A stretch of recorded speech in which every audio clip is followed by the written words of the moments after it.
Let's remember that Paul George has three options. One is to re-sign with the Clippers. He can opt into his contract and get traded by this weekend. Hopefully, this offseason we find a way to get better and, add some pieces. And the Clippers are playing an incredibly risky game with Paul George, and the craziest part is there's a chance they win, but at what cost? Paul George is without a doubt the crown jewel of this year's free agency class. He's a player whose skill set can be literally used on each and every team in the NBA. He's the prototype at the shooting guard / small forward position, and the Clippers are not budging with their offer. So before we get to the content, we are on the grind to 1 million subscribers. Make sure you subscribe and turn on our notifications to help us get there. And now that we get all that out of the way, do the intro.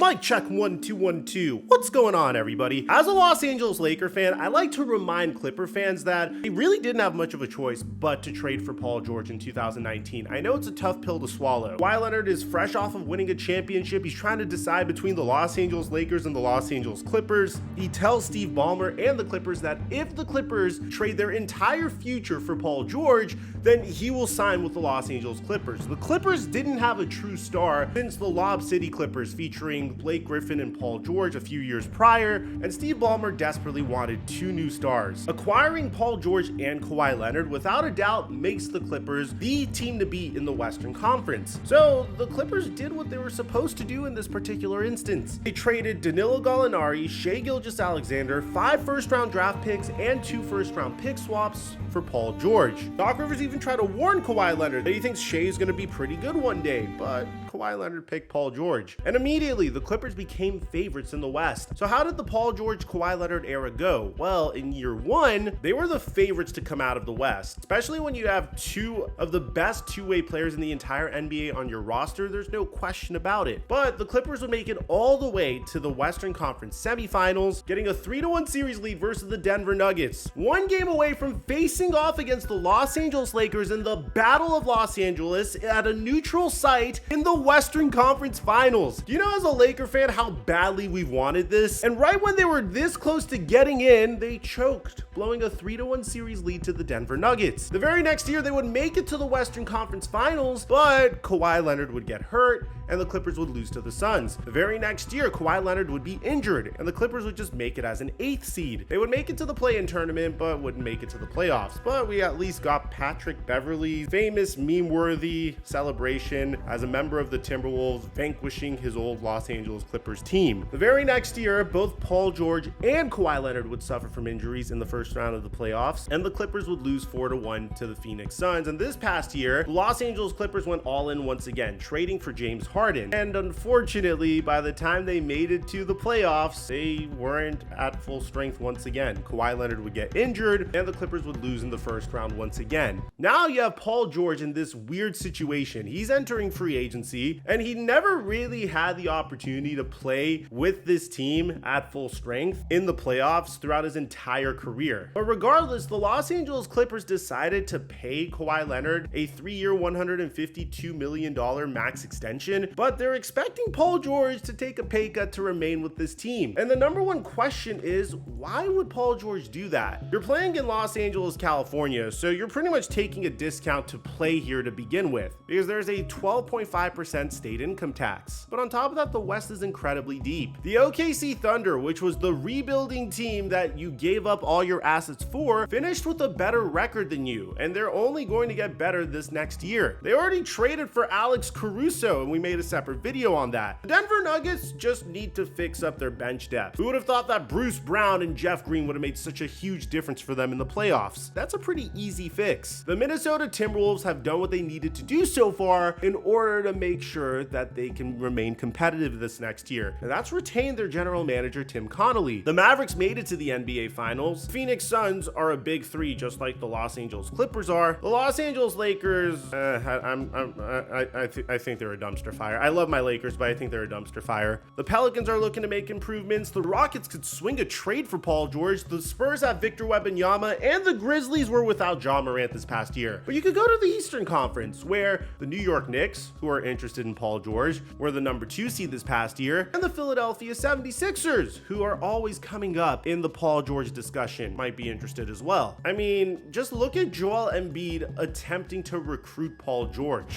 What does that have you thinking about as a member of the Philadelphia 76ers? I can't stand them. I can't stand them. I hate Boston. Great city, great fans. Obviously they got some great players, but he hurts me a lot. So hopefully, this offseason we find a way to get better and, add some pieces. And, yeah. Can I ask, how the is this not tampering? I mean, look at what Paul George had to say about Joel Embiid before this. Stop him. He's too big, he's agile, he can shoot, he can step out from the three-point line. He's just a big body. He's our generation and our version of Shaq. There's nobody we can put on Shaq. Right. Bro, there's nobody you can put on Joel. You put a big on him, he's gonna go around him. You put a small on him, he's gonna punish him. He plays the big spot how big is supposed to play. He even got a nice step back. He got it all. He doing the Euro. Like, what big man got the Euro down? He's funny, too. And he's funny. Yeah, he's in it. I'm a big fan of Joel, man. We got a good relationship. Every All-Star, we chop it up. We got to get the big we need a bigger seat. I personally thought this was hilarious because everybody's been linking the Philadelphia 76ers to Paul George. But just a few days ago, Shams shut that down, tweeting the Philadelphia 76ers' interest in pursuing Paul George has significantly waned in recent days, and the franchise is expected to be aggressive elsewhere with its salary cap flexibility and draft capital leading into next week's NBA draft. Now, why would they say this? Well, maybe they were worried about the Philadelphia 76ers getting hit with some tampering. Maybe Shams was doing a quick favor for the 76ers, or maybe there's a much more attractive situation for Paul George. You see, the Clippers could have easily signed Paul George to a contract extension up until this point. They could have maxed him out, and isn't that the norm? Every time you have 2 star players on your roster that are worthy of maximum contracts, you max them without any questions. But in the case of Paul George, he really only has 2 options. He could either take the discounted offer that the Los Angeles Clippers are giving him, or he can opt in and try to force a trade elsewhere, or of course, once free agency starts, he could just sign with the team off the bat. But what team would have the cap space to completely max out Paul George? The unfortunate reality of Paul George's situation is the fact that there's a brand new CBA. So you can't just assume that these players are going to get maximum contracts right away once they hit free agency, because there's now a brand new apron. So before there was a first apron where you can't exceed $178.7 million. If you exceed this, then you're not allowed to acquire a player in a sign and trade or use trade exceptions. You're not allowed to take more money in a trade. You're not allowed to sign a player waived during the regular season that had a pre-existing salary of $12.9 million or more. And you're allowed to use a trade exception created from a new trade. And you still are allowed to use the $5.2 million mid-level exception. But the second apron's a completely different ballgame. If you exceed $189.5 million, you're not allowed to acquire a player in a sign and trade. You're not allowed to use a pre-existing trade exception. You're not allowed to take back more money in a trade. You can't aggregate contracts to combine for one salary in a trade. You can't send out cash. You can't sign a player waived during the regular season that had a pre-existing salary of $12.9 million plus. You're not allowed to sign and trade your own free agent if the incoming salary exceeds the second apron. You're not allowed to use a trade exception created from a sign and trade. You're allowed to use a trade exception created from a new trade, but your 2032 first round pick is frozen if a team finishes the 24-25 season over the second apron. Meaning the days of being able to sign players like Paul George to max level contracts is over, which also makes it more competitive for Paul George's services, which means if Paul George wanted a new team, the most likely scenario would be what Brian Windhorst is saying here. Let's remember that Paul George has 3 options. 1 is to re-sign with the Clippers. 2 is to enter free agency and go somewhere else like Philly or Orlando. 3, he can opt into his contract and get traded by this weekend. That is something that is going to come to a head in the next day or two if he wants to go with that option, because obviously you'd have to negotiate a trade, and then the team wouldn't necessarily need salary cap space. So the Paul George sweepstakes is going to come to a head, at least that aspect of it, faster than those other players who are going to be free agents like Klay Thompson or DeMar DeRozan. So Paul George has a different menu of options, and we're going to see some action in that that probably coming up, very quickly after the draft. Which means Paul George and the Los Angeles Clippers are in an epic game of chicken. You see, the Clippers are basically daring Paul George to leave. They think he's bluffing. They haven't been willing to meet Paul George's price, and he remains unsigned. So if Paul George changes teams, he's going to have to opt in and request a trade. But the Los Angeles Clippers believe that Paul George would rather remain in Los Angeles than to jump over to New York or Philadelphia. After all, that could also be a reason why Shams said that the Sixers' interest in Paul George is waning. But let's say Paul George does want to leave. Then what are the teams that are most likely to trade for Paul George? Well, I have two teams in the East and one team in the West that would make a lot of sense. The New York Knicks have stated that they are incredibly interested in acquiring Paul George. And personally, I'm very confused about this because they just traded for OG Anunoby. They're letting OG Anunoby hit the open market. And this is why this year's free agency is going to have a lot of drama. It's no longer a conclusion that you're going to max out any player that hits free agency as a result of the salary cap. But there's obviously going to be some overpays. According to Mark Stein, another trusted source has advised me to keep the Knicks on the list as a potential trade suitor for Paul George if the All-NBA swingman indeed opts into the final season of his current contract at $48.8 million. That step would position George to push for a trade to another team. In this case, I'm assuming that the New York Knicks would probably match salary by trading Julius Randle. Is that an improvement for the Los Angeles Clippers?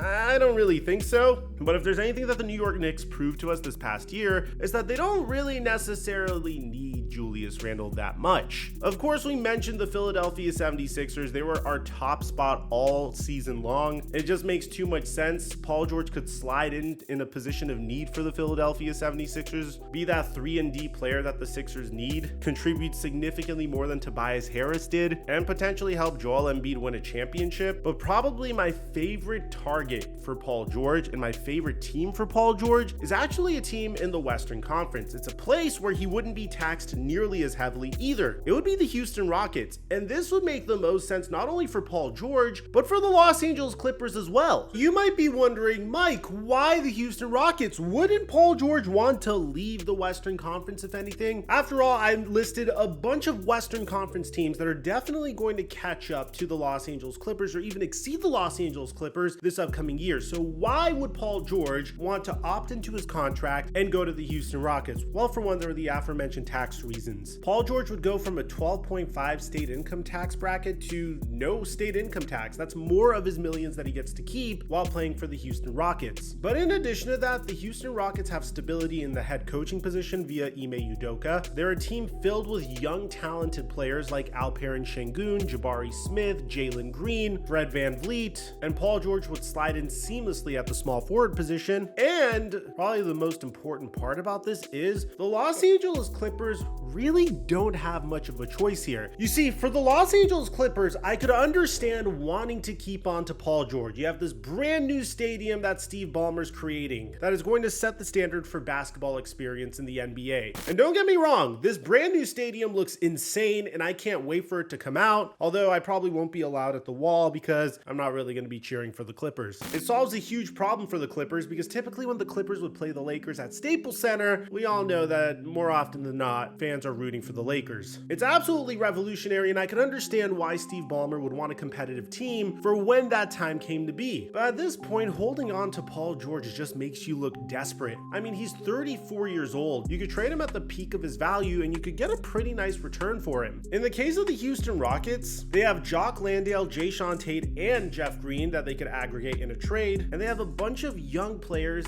and Dylan Brooks that they could offer in a trade as well. But even more importantly, they have a plethora of draft picks that they can trade to the Los Angeles Clippers, which would at least allow the Clippers to see a light at the end of the tunnel. The Clippers currently are stuck. They're in purgatory. They have no choice but to compete because outside of 2025, 2027, or 2029, they do not own a draft pick. And even in those years, those draft picks are also pick swaps with the OKC Thunder because up until 2030, they don't have draft control. I mean, yes, in 2025, 2027, and 2029, their picks could be swapped. In 2025 and 27, the OKC Thunder could swap picks with them. And in 2029, it's going to be the Philadelphia 76ers. I don't think you guys understand how screwed the Los Angeles Clippers are, because they currently have an outdated team in form of a big three with James Harden, Paul George, and Kawhi Leonard. They're trying to underpay this big three and force Paul George into taking less money so they could keep the big three together. But even if the big three remains together, there's a huge question of whether or not this team could compete in the West. You could trade Paul George to the Houston Rockets and you could get draft picks for the future, but even then, you're kind of stuck in this funky situation with Kawhi Leonard and James Harden on your team, and a team that's more likely to make it into the play-in as opposed to actually competing for a championship. But probably the most bizarre scenario in which Paul George gets traded is another team in the Western Conference, in a situation that is eerily similar to the situation that he's in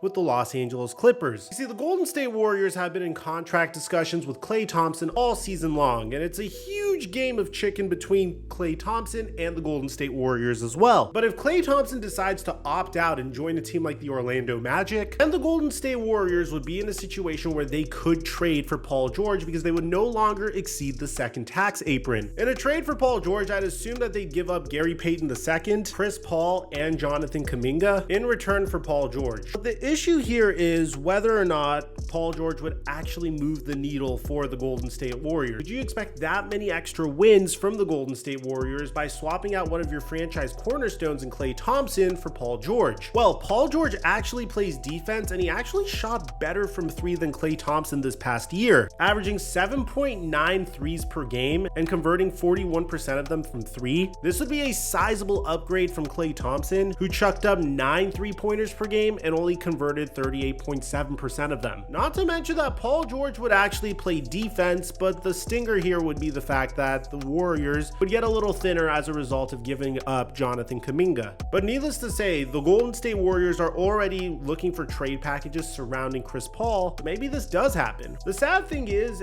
I believe when the Los Angeles Clippers are fully healthy, they are one of the best teams in the West. At least that's what they've shown us in the regular season. The unfortunate part is it seems like no matter what they do, at the most pivotal point each and every year, Kawhi Leonard gets injured in the playoffs, or Paul George and Kawhi Leonard gets injured for the playoffs. And they were hoping that James Harden could mitigate some of that damage this past year, but it didn't really do much. Now this team doesn't have any draft control until the 2030 season. They're in a situation that's very reminiscent of the 2013 Brooklyn Nets. Even if they were to retain Paul George, this big three is in their mid-30s right now. Their best basketball is clearly behind them. This isn't the Miami Heat big three or even the Boston Celtics big three. This is more like the big three of the Houston Rockets in the late 1990s with Hakeem Olajuwon, Scottie Pippen, and Charles Barkley. So at the end of the day, the Clippers don't really have a choice, because no matter what they do, they're collectively screwed with Paul George. All they can hope is that they successfully call Paul George's bluff and he returns to them on an undervalued contract, which would be amazing if they pull it off. But given this team's history of making transactions, I don't know how confident I feel in this team. So let me know in the comment section down below if you're a Clipper fan, what would you like to happen? Aside from that, I'm your boy Mike, and I'm dropping our mic until our next upload.